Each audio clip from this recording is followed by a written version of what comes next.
Welcome to another episode of African Stories with Emily. Today's story is about a lady who married a ghost to hide her family's secret. Once, there lived a beautiful girl called Alero.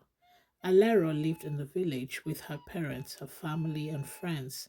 She was very happy and well sought after by the men of that village. Alero had a younger brother who was very hardworking. One day, her younger brother came to her, crying and begging for her help. What is the matter? What has happened? She asked. He reported that his master had given him a bag of gold to store for him, and alas, this bag was missing, and now he was in big trouble with the master. He didn't know what to do. Alero sat and thought about it. She spoke to her family about it. They knew that this man was a very stern man. He wanted his money back by all means and had threatened to get the family into trouble. He had threatened to get her brother arrested and maybe sent away from the village. Alera would go to the market and talk with friends. On one such day, one good friend of hers told her that there was word in the village that a strange man had appeared, a very wealthy man, but that rumor had it that he was no man at all. This was a ghost, and a very dangerous one at that. Alara did not believe these stories, and she would often see this young man walking around, a very handsome man and very wealthy, but everyone had the same thing to say about him. He was a ghost, he was no man at all, and they would turn away from him and not speak to him, lest they get into trouble. Alara had a lot on her mind. She knew she had to get her brother out of this trouble. She knew she had to find a way to give back to the man that he had lost the money, what rightfully belonged to him. So she had to find a plan. She had to go speak to this wealthy man by all means. So Alero approached the wealthy man and they had a lovely conversation. He, on his part, was very happy to be spoken to by this beautiful lady, and he did not hesitate in telling her that he found her beautiful and that he would like to court her, and that he and he alone could help her solve this problem if only she was willing. Hmm. Alera went back home and thought long and hard. She wanted to help her family. She also liked the young man, but she knew that she did not love him. She needed to find a solution. So she decided she would invite him to her home and get to know him better. And so he would come and visit her and they would spend time together, getting to know each other, getting to know everything about each other's families. He said he was from a place far away. He lived in a beautiful home and that he would take very good care of her. Meanwhile, Alero's brother was getting very desperate. He was being harassed at his workplace. His master was making life very difficult for him. Alero, please, ask this man to help you. Let him give us the money. I have no more time. While Alero thought about this, one day the master came and approached her. He was very aggressive. He insulted her and her family. You paupers, all you do is steal and steal and steal. I will deal with you, your brother, and your entire family. This man was true to his word. In no time at all, her brother was imprisoned. Alera was devastated. Her parents were devastated. She went to visit her younger brother. He was in such a pitiful state. He cried and begged her to consider marrying this man and helping him out of his ordeal. Alera knew what she had to do. Everyone in the village had heard about this, and now their family was in disgrace. She knew that she had to return this money. She knew that she had to find a way to get the wealthy man to marry her and help her family out of the debt. And when she walked around the village, tongues wagged. She tried to defend her family. She said the gold coins had just been misplaced and they would replace them very soon. But no one believed them. They knew for sure, or at least they thought they knew, that her brother had stolen it, and they mocked her family. Alera ran to her father and explained that she would need his help.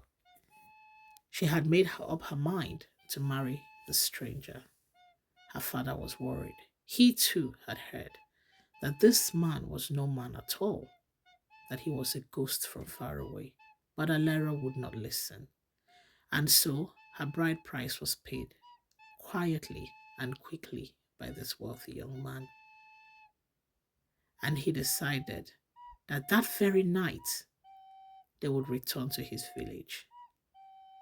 Her parents wanted to go with her, but her new husband said no, she would go alone. And so that night, Alero walked the path with her new husband to his new home. She was very apprehensive. She was frightened, but she did not have a choice. He had promised to take good care of her. He had been kind to her all this while, so what did she have to fear? As soon as they got to their home, Alera realized that yes, indeed, this was a wealthy man. What had she been afraid of? There was nothing to fear. And so she decided she would embrace her new life and make the best of it. And very soon, he would settle all the debts her family owed. True to his word, her new husband made sure she was cared for. She had her own servants to fetch and carry. She was dressed well. She ate well. She was happy.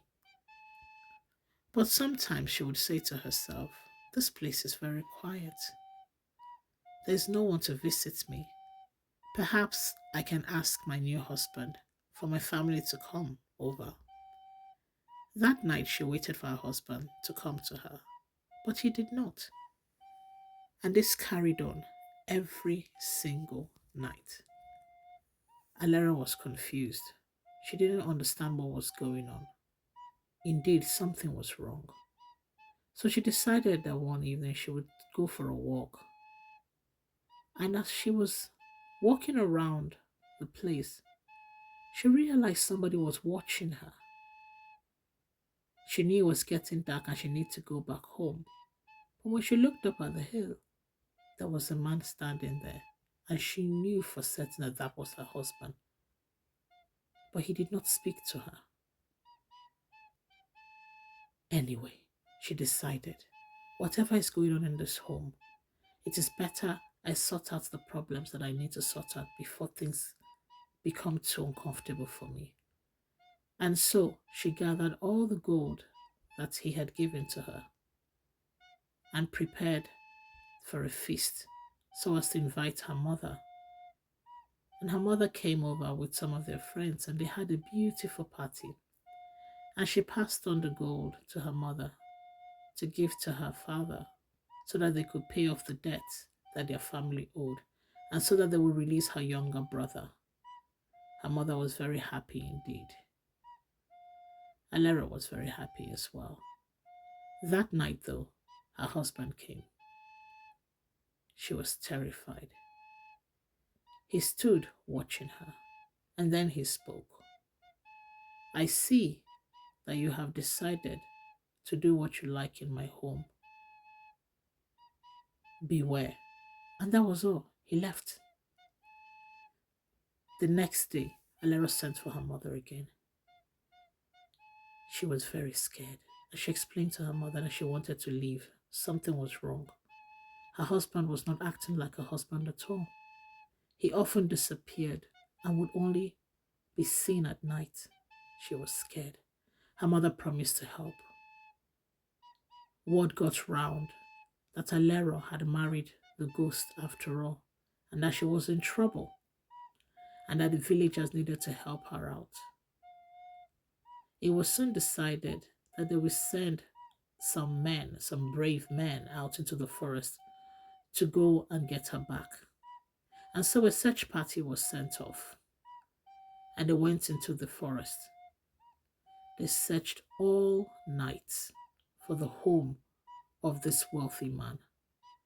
No matter where they went, no matter who they spoke to, nobody knew the location of this place. It was as if they had vanished. Alero waited and waited. No one came for her. And so she decided to try and leave herself. But as soon as she got out that evening, she looked up again and saw her husband watching her on the hill. She was really scared and she went back home. Now she saw that she was indeed in a gilded cage. Her servants were actually her prisoners because they told her husband everything that she did. They told her husband of who came to the home and where she went. Alera wanted to leave. She didn't know what to do. And all of a sudden, her husband started to come and sit and watch her all night. This was too much for Alera to take. She was really, really sad and very frightened. Sometimes he would sit all night and not say a single word to her. What am I going to do? Alera would find her private time to think, but most times all she did was sit and cry. She knew she had made a big mistake. Yes, she should have listened to what other people said to her in the village, but she also needed help. She needed help for her family. That was why she had done what she had done. And each night, her husband would appear and watch her. This was not normal. She did not believe that this was truly a man after all.